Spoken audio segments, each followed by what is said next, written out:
This is a 2020 13-inch M1 board which came in dead. So upon measuring, I could see the PP bus AON shorted to ground. So upon thermal inspection, this is what I have seen. So I can see one component getting here. Let's turn on the power supply once. Let's see. Yeah, the heat is fading away. And I turn on the power supply again. We got it. So in continuation to the thermal camera video, so let's see how does it react under the effect of alcohol. Now we have put power.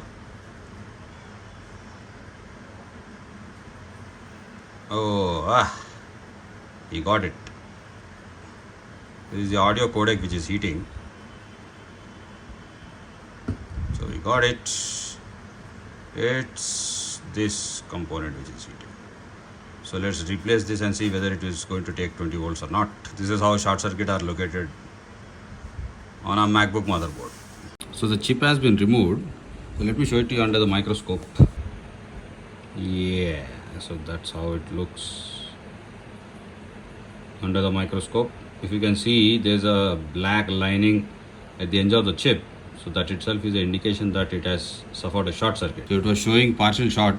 Now it was showing 5 volts earlier. So now what I'll do is I will replace this chip, this thing here, and I'll get back with the voltage. So the chip replacement is done.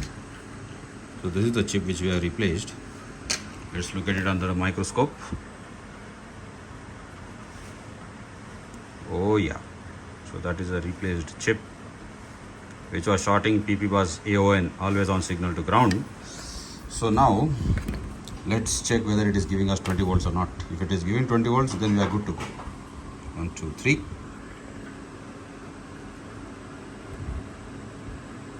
Oh yes, 20 volts. It's turning on. So it is stuck at 0.09 amps milliamps because there is nothing connected. So I'll put this board back into the casing and I'll get back from there. So the complete assembly is done. So let's connect the power. 1, 2, 3. So let's see how much it takes now. 20 volts. Oh, it turned on. Nice, no? Very nice. So let's cover the client's name, whatever the account it is.